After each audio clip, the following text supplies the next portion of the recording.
In this video, I'm going to cover a framework and how to easily close more sales. My name is Paul Leon. I'm a sales enablement training expert who's trained over 2,000 people whose methodologies have actually influenced over $100 million in revenues. So here's what we're going to start with, the letter C. So in the letter C, we always want to start with clarify why we're there. And to keep it really simple, we'll frame this from the perspective of an inbound lead because they're typically the easiest to convert because there's a reason they showed up. So the two biggest obstacles that I see under clarify why in the close framework is number one is I want more information, and number two is what's the price. Those are typically going to be the biggest thing. And in training over thousands of people, that's usually the common denominator in those conversations. So if you're familiar with my previous content, the best way to handle any obstacle is with another question. So I'd like more information. What information are you looking for? Always be empowering the customer and getting their why peeled back. A big trap that a lot of people, new people, fall into is they think we have to go into answering that question. And here's a couple key things you have to remember. Unfortunately, even if you're a master of what you do, or you're an expert, doctor, whatever, and this is going to sound super tough, and maybe if you're a doctor, there might be an exception there. But typically, prospects believe everything they say and nothing you say, regardless of years of experience. I work with people with masters, I work with people with PhDs, and I work with people with none of those things. And they all have the same exact challenge, is that they feel like customers don't believe them based on their credentials alone. And there's some truth to that. So that's why it's important to start with C and start with clarify why. When we go to the L in the closed framework, we want to leverage feature and benefits.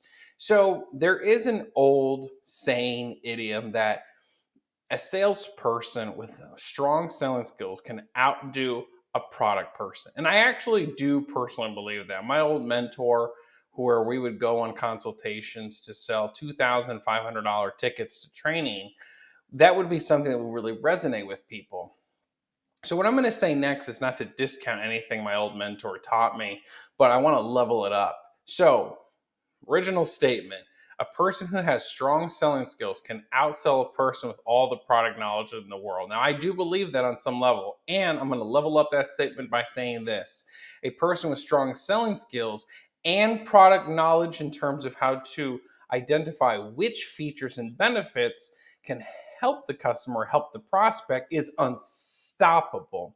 So that's why the L is so critical. Whenever I'd start with a new company, the first thing I would want to do, even though I had strong selling skills, and even though you may have strong selling skills, the advantage you'll have is you want to learn the product front to back, back to front. You want to know each of those features, what it does, why it's important.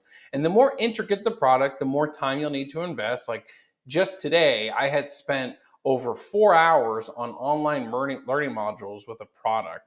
And honestly, some of them started to blend together and feel kind of tertiary, but that's okay because what's happening is I'm breathing, I'm living and putting my brainwashing hat on to know this product front to back. And it's important to do that to be able to leverage the L in this closed framework, which is leverage features and benefits. Which ones specifically are going to help a prospect, especially in your target market? The O is for outline problems. So I want to speak to this real quick. So when I say outline problems, I don't want you to be the problem, obviously, for those who are a little more seasoned in this information. I mean, we need to outline what current problems they want to avoid. Now, here is the next important piece. When you're doing closing or your discovery, you're looking for current problems right there that you can solve. And here's where a lot of salespeople miss this, and I'm guilty of this too.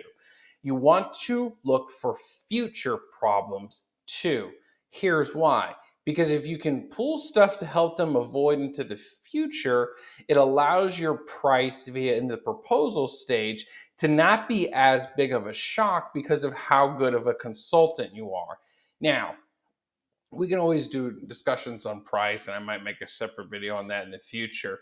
But for this specific video on the close framework, we want to ensure that we outline their problems, but we're looking for current and future problems. So if you're a financial person, you might give them some options to help where they're at currently and what it does in the future to help them be able to maybe invest more money in your firm. Might be like a low level example. I pulled that example because a good financial planner I finally had to work with, and I wish I had done this earlier in my life, talked to me about what future problems it would avoid if I picked these types of plan for my own personal life.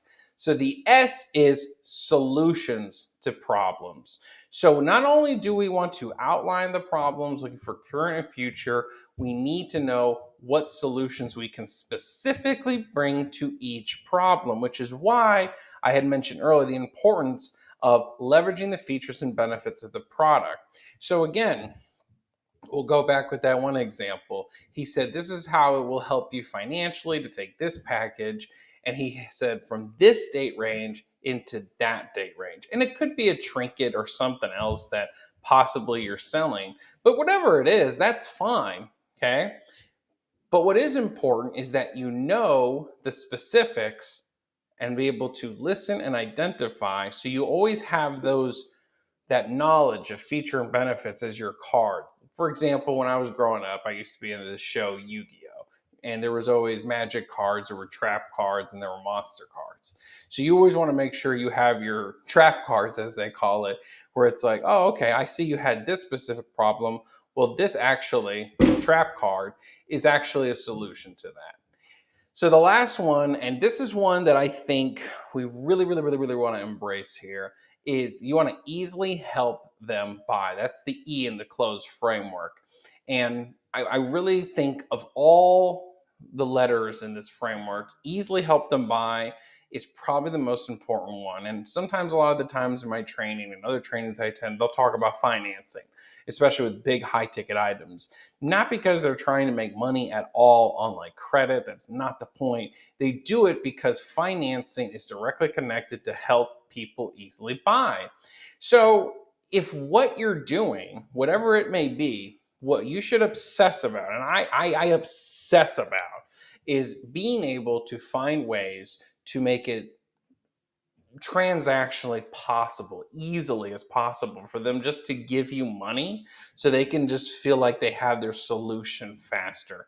Because there's so much sales content out there, and I'm guilty of consuming probably too much at times instead of just obsessing about this, about like all these fancy questions. And even as a disc trained certified person, it's like, oh, reading the behavior, dating your customers. And it can get sometimes to the point, it's like, when do you have the time to just help someone buy? And the reality is, I'll give you a really easy example of this. So, when I used to work in the communications world, I learned this hack from an old friend of mine. He used to have a cheat sheet, and I believe in cheat sheets in terms of when you're selling. And he had his bundles, and everybody had the same cheat sheet. It came from corporate that everybody was to use this. And the cheat sheets were not good or bad, but typically an average consultant could sell about 3 out of 10 conversations with the bundles in here. But for some reason, this one gentleman, Lewis, was actually doing like 5 out of 10, 7 out of 10, but we're all using the same cheat sheet. I was like, Lewis, what are you doing? So Lewis showed me that he added something, but he didn't say it, but he told me. And then I did the same thing. And I'm going to give you the same secret. He took his bundles that were easy to buy bundles, and some of them were like thousands of dollars, and some of them ranged in that. And he took the bundles, and all he did differently was list specifically what problems each bundle solved. So when he showed a prospect, here are your 3 choices. This one solves these problems. This one solves actually more problems. And this one will solve mostly all your problems. Here's the crazy thing. Not only was he selling over 5 out of 10, he was actually selling the most expensive one that had solved the most problems. And I really hope that micro story resonates with you in terms of really embracing this closed framework, because as you take clarify why, as you take leverage features and benefits, as you take outline problems, as you take solutions to the problems, and again, the last letter that I really want to stress with you, and I know it feels like a broken record, like, Paul, I get it, is easily help them buy. So if I were to give you any call to action of all the letters in this, is look back at your process and look at those action points as to where is the friction that if I removed it, it would help the customer buy easier. Thanks for tuning in to the Persistent Managers Podcast, which helps managers and direct reports win faster. Join our podcast newsletter for more insights to win faster, completely free.